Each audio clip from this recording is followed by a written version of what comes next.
Dear students, good morning. मैं doctor Rosy Shah आज आपको बीए सेकेंड ईयर के पेपर सेकेंड के अंतर्गत ग्रामीण समाजशास्त्र की प्रकृति के बारे में बताने जा रही हूँ। इससे पूर्व फर्स्ट ईयर में भी मैंने आपको समाजशास्त्र की प्रकृति के बारे में विस्तार से बताया था और उसके अंतर्गत मैंने आपको विज्ञान क्या है, विज्ञान की विशेषताएं, वैज्ञानिक पद्धति आदि की चर्चा की थी। एक बार पुनः मैं आज आपको जो ग्रामीण समाजशास्त्र की प्रकृति बताऊंगी उसमें विज्ञान क्या है इस अवधारणा को स्पष्ट करना चाहती हूँ। तो सबसे पहले हम ये जान लें कि विज्ञान क्या है। विज्ञान ज्ञान प्राप्त करने की एक पद्धति है। विज्ञान का अर्थ क्रमबद्ध एवं व्यवस्थित ज्ञान से है। स्मिथ के अनुसार विज्ञान वैज्ञानिक पद्धति के प्रयोग से प्राप्त तथ्यों एवं सिद्धांतों का एक व्यवस्थित व क्रमबद्ध रीति से संग्रह है। स्टुअर्ट चेज लिखते हैं कि विज्ञान पद्धति का सहगामी है, ना कि विषय वस्तु का। कार्ल पियर्सन्स कहते हैं कि समस्त विज्ञानों की एकता उसकी पद्धति में है, ना कि उसकी विषय वस्तु में। संक्षेप में विज्ञान का संबंध विषय वस्तु से ना होकर अध्ययन पद्धति से है। ध्यान दीजिए, मैं क्या कह रही हूँ कि विज्ञान का संबंध विषय वस्तु से ना होकर अध्ययन पद्धति से है। यदि विषय की अध्ययन पद्धति में क्रमबद्धता, वस्तुनिष्ठता, निष्पक्षता आदि का प्रयोग किया जाता है तो वह विषय विज्ञान है। चलिए अब हम जानते हैं वैज्ञानिक पद्धति के चरण। पी.वी. यंग के अनुसार वैज्ञानिक पद्धति के चरण हैं: एक काम चलाऊ उपकल्पना का निर्माण, स्वीकृत तथ्यों का अवलोकन, संग्रहण एवं लेखन, लिखित तथ्यों का श्रेणियों और क्रमों में वर्गीकरण, वैज्ञानिक सामान्यीकरण एवं नियमों का निर्माण।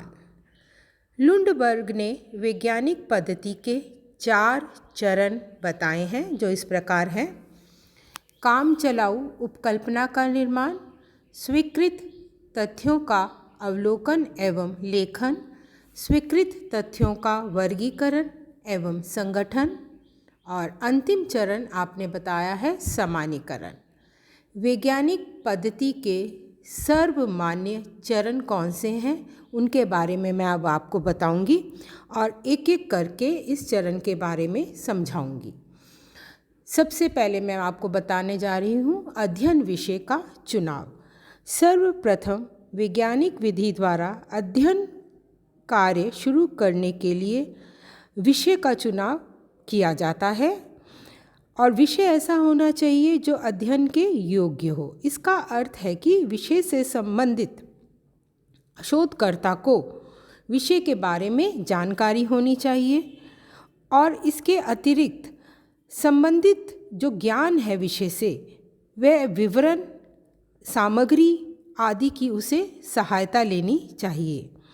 संक्षेप में अध्ययनकर्ता को जिस विषय का वह अध्ययन करना चाह रहा है उसका पूरा ज्ञान होना आवश्यक है। दूसरा, उपकल्पना का निर्माण। किसी भी विषय का अध्ययन करने से पूर्व अनुसंधान को केंद्रित करने के लिए शोधकर्ता को एक काम चलाऊ उपकल्पना का निर्माण करना होता है। इस उपकल्पना की सत्यता की जांच की जाती है, यानी जब हम अध्ययन कार्य शुरू करते हैं तो उससे पूर्व एक काम चलाऊ उपकल्पना का निर्माण करते हैं, लेकिन उसकी सत्यता की जांच बाकी है। यदि वह उपकल्पना सत्य सिद्ध हो जाती है तो वह सिद्धांत का रूप ले लेती है और यदि असत्य सिद्ध होती है तो वह सिद्धांत का रूप नहीं लेती है। यंत्रों का चुनाव। अनुसंधानकर्ता अध्ययन करने से पूर्व ये भी तय करता है, ये भी निश्चित करता है कि अध्ययन करते समय उसे किन यंत्रों का प्रयोग करना है अपने अध्ययन कार्य में। अवलोकन। उपकल्पना के निर्माण के बाद अध्ययनकर्ता तथ्यों एवं घटनाओं का अवलोकन करता है और अवलोकन का ये कार्य जो अनुसंधानकर्ता करता है वह सहभागिक अथवा असहभागिक किसी भी रूप में किया जा सकता है। सामग्री का संकलन, कलेक्शन ऑफ डाटा, जिन तथ्यों का अध्ययनकर्ता अवलोकन करता है उनका एकत्र भी करता है, यानी उनका संकलन भी करता है और उन्हें एकत्र करके उन तथ्यों को लिखता है, लेखबद्ध करता है, जिससे वह उन तथ्यों को भूले नहीं। और लिखते समय भी विशेष सावधानी की ज़रूरत होती है। दोषपूर्ण लेखन यानी गलत लेखन यदि हो जाए तो निष्कर्ष भी गलत हो जाएगा, दोषपूर्ण हो जाएगा। तथ्यों का वर्गीकरण एवं विश्लेषण, एकत्रित तथ्य, संकलित तथ्य बिखरे हुए होते हैं और उन्हें व्यवस्थित करने की ज़रूरत होती है। इस सामग्री को पृथक पृथक शीर्षकों के अंतर्गत वह विभक्त करता है अनुसंधानकर्ता, यानी जो हमने तथ्य एकत्र किए हैं उन्हें अलग अलग कैटेगरीज में वो डिवाइड करता है, विभक्त करता है और तथ्यों के पारस्परिक संबंध ज्ञात किए जाते हैं। जो तथ्य हमने एकत्र किए हैं उनमें आपस में क्या संबंध है उन्हें ज्ञात किया जाता है तथा कार्य कारण संबंधों का पता लगाया जाता है, यानी कोई घटना घटित हुई तो उसके पीछे क्या कारण है उन संबंधों का पता लगाया जाता है। सामान्यीकरण, तथ्यों के पारस्परिक संबंधों एवं कार्य कारण के आधार पर घटना से संबंधित निष्कर्ष निकाले जाते हैं।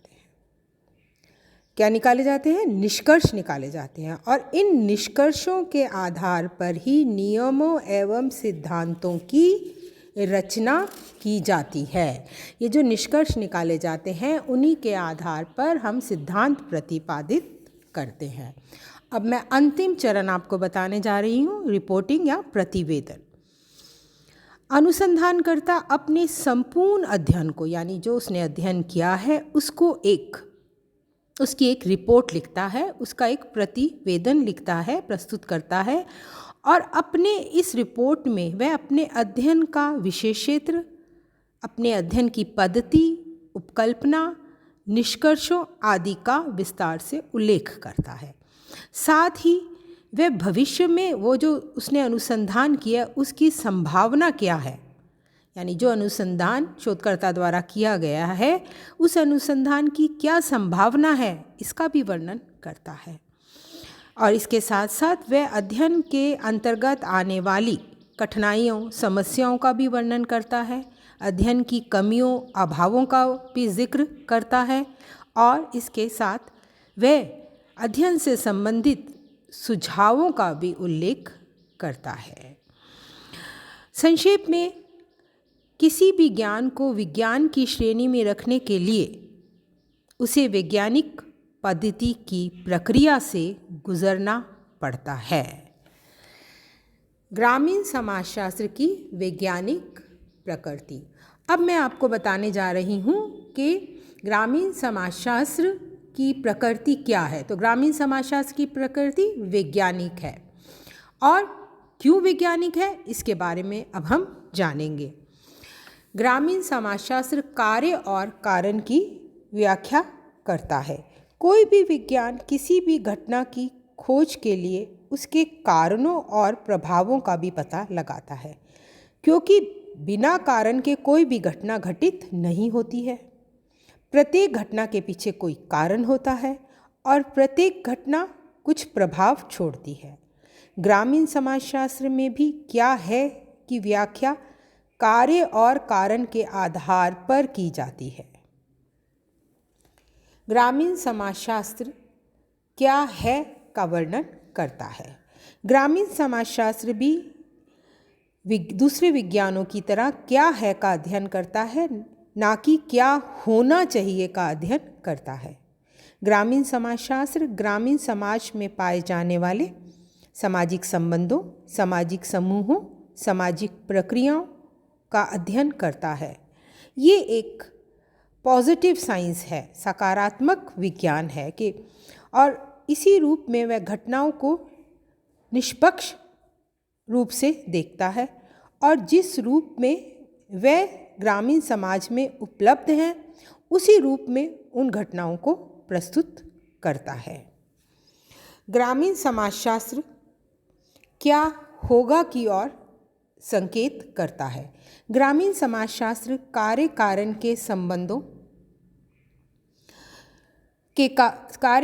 के संबंधों तथा सिद्धांतों के आधार पर ये भी बताता है कि भविष्य में क्या होगा, ग्रामीण समाज में क्या परिवर्तन आ सकते हैं और उन परिवर्तनों का स्वरूप क्या होगा आदि के बारे में भी बताता है। और इन भविष्यवाणियों के आधार पर यानी क्या होगा के आधार पर ग्रामीण पुनः निर्माण और सुधार की योजनाएं बनाई जा सकती हैं और आने वाले संकट से मुक्ति पाई जा सकती है। यहाँ पर मैं आपको क्या होगा के बाद एक जो सबसे इम्पॉर्टेंट पॉइंट बताने जा रही हूँ वह है ग्रामीण समाजशास्त्र वैज्ञानिक पद्धति का प्रयोग करता है। मैंने आपको पहले 2-3 पॉइंट्स इसलिए बताए जिससे कि आपको ये कंसेप्ट थोड़ा सा क्लियर हो जाए। अब मैं आपको बता रही हूँ कि ग्रामीण समाजशास्त्र वैज्ञानिक पद्धति का प्रयोग करता है। ग्रामीण समाजशास्त्र ग्रामीण पर्यावरण में सामाजिक जीवन का अध्ययन करता है। तथ्यों की खोज के लिए अनेक वैज्ञानिक पद्धतियों का प्रयोग करता है। ये वैज्ञानिक पद्धतियाँ जैसे सामाजिक सांख्यिकी, सामाजिक सर्वेक्षण, व्यक्तिक विषय अध्ययन पद्धति केस स्टडी मेथड और इसी प्रकार समाजमिति अवलोकन पद्धति, इन विधियों के द्वारा ग्रामीण समाजशास्त्र में तथ्यों का संकलन किया जाता है, तथ्यों को एकत्र किया जाता है, उनका वर्गीकरण और विश्लेषण करके निष्कर्ष प्रस्तुत किए जाते हैं और इसके आधार पर सामान्यीकरण और सिद्धांत प्रतिपादित किए जाते हैं। ग्रामीण समाजशास्त्र उपकल्पनाओं का निर्माण करता है और उन उपकल्पनाओं की सत्यता की जांच करता है। इस संदर्भ में एक बात कही जा सकती है कि ग्रामीण समाजशास्त्र क्योंकि एक नया विज्ञान है इसलिए इसकी पद्धतियाँ अन्य विज्ञानों की भांति बहुत अधिक विकसित नहीं हैं, लेकिन हम कह सकते हैं कि प्रगति के दौरान अन्य विज्ञानों की तरह ये भी विकसित विधियों का प्रयोग करके एक समृद्ध विज्ञान बन जाएगा। संक्षेप में वैज्ञानिक पद्धति के प्रयोग के अभाव में कोई भी विषय विज्ञान होने का दावा नहीं कर सकता है और ग्रामीण समाजशास्त्र में अध्ययन में विज्ञान के सारे चरणों और पद्धतियों का प्रयोग किया जाता है। इसलिए ग्रामीण समाजशास्त्र की प्रकृति वैज्ञानिक है।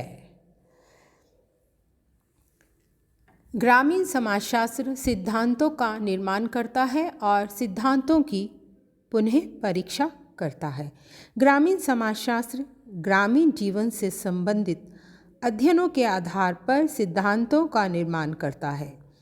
ग्रामीण समाजशास्त्री अपनी उपकल्पना की सत्यता की जांच करता है और उससे संबंधित अवलोकन करता है, तथ्यों का संकलन कर उन तथ्यों का वर्गीकरण करता है, विश्लेषण करता है और प्राप्त निष्कर्षों के आधार पर सिद्धांतों का निर्माण करता है।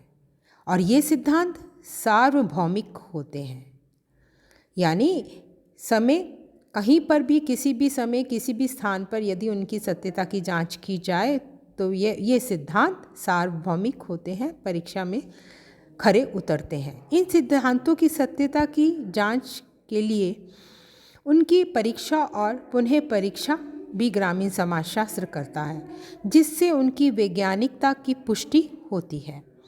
देश और काल के अनुसार इन सिद्धांतों में कोई परिवर्तन नहीं होता है तो उसमें संशोधन भी लेकिन किए जाते हैं और नए सिद्धांतों का निर्माण भी किया जाता है। ग्रामीण समाजशास्त्र की वैज्ञानिक प्रकृति पर कुछ आपत्तियाँ मतलब जो दोष लगाए जाते हैं या जो ग्रामीण समाजशास्त्र की सीमाएं हैं, तो वे कौन से आपत्तियां हैं जो ग्रामीण समाजशास्त्र पर लगाई जाती हैं, उनके बारे में भी हम समझ लें। प्रयोगशाला का अभाव। एक आपत्ति ये लगाई जाती है कि ग्रामीण समाजशास्त्र के पास अपनी प्रयोगशाला नहीं है। प्रयोगशाला यानी जिसमें उपकरण होते हैं, यंत्र होते हैं, जहाँ पर प्रयोग किए जाते हैं, परीक्षण किए जाते हैं और कार्य कारण संबंध ज्ञात करके निष्कर्ष निकाले जाते हैं, घटनाओं का अवलोकन किया जाता है। उसी प्रकार से ग्रामीण समाजशास्त्र के पास अपनी कोई प्रयोगशाला नहीं है। इस आरोप का खंडन करते हुए हम कह सकते हैं कि प्राकृतिक विज्ञानों की भांति ग्रामीण समाजशास्त्र अपनी अध्ययन वस्तु को प्रयोगशाला तक सीमित नहीं रख सकता और इसकी प्रयोगशाला केवल चार दीवारी तक सीमित हो भी नहीं सकती, क्योंकि ग्रामीण समाजशास्त्र की प्रयोगशाला समाज है। और उदाहरणतः सामुदायिक विकास और ग्रामीण योजनाएं लागू करके ग्रामीण समाज में अनेक प्रयोग किए गए हैं और कई महत्वपूर्ण निष्कर्ष निकाले गए हैं। अनेक ऐसे विज्ञान भी हैं जिनकी प्रयोगशाला चार दीवारी तक सीमित नहीं है, जैसे मौसम विभाग, नक्षत्र विज्ञान, भूगोल, भूगर्भ शास्त्र आदि। फिर भी ये विषय विज्ञान है, अतः ग्रामीण समाजशास्त्र पर प्रयोगशाला के अभाव का आरोप लगाना निराधार है।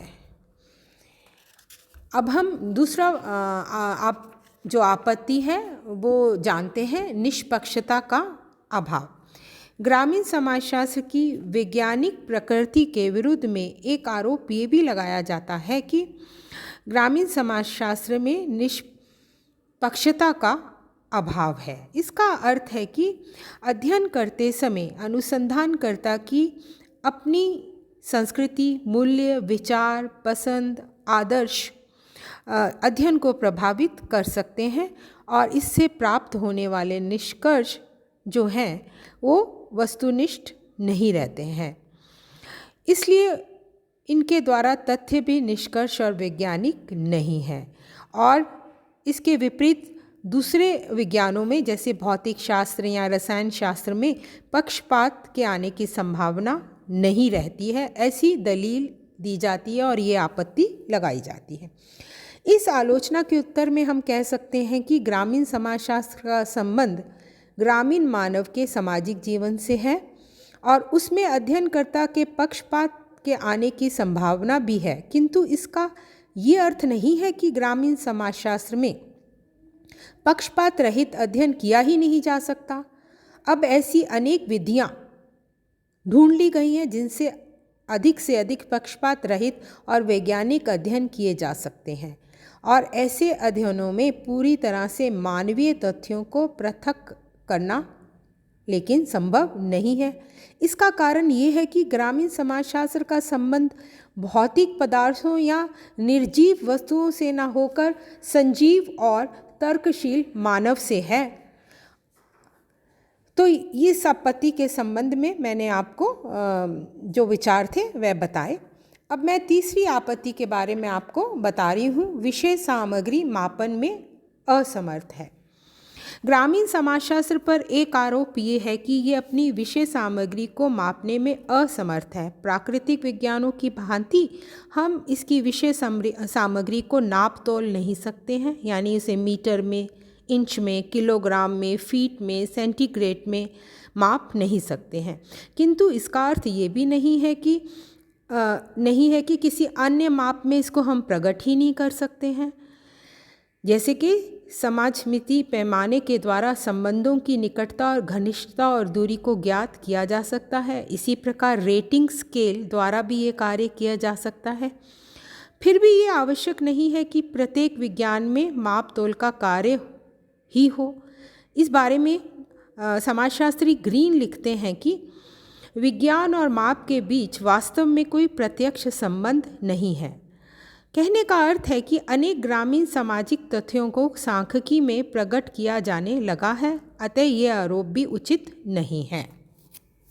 भविष्यवाणी करने में असमर्थ। कुछ विद्वानों का ये आरोप है कि प्राकृतिक विज्ञानों की भांति ग्रामीण समाजशास्त्र भविष्यवाणी नहीं कर सकता और ना ही उसकी भविष्यवाणी उस मात्रा में सत्य सिद्ध होती है जिस प्रकार से प्राकृतिक विज्ञानों में सत्य सिद्ध होती है।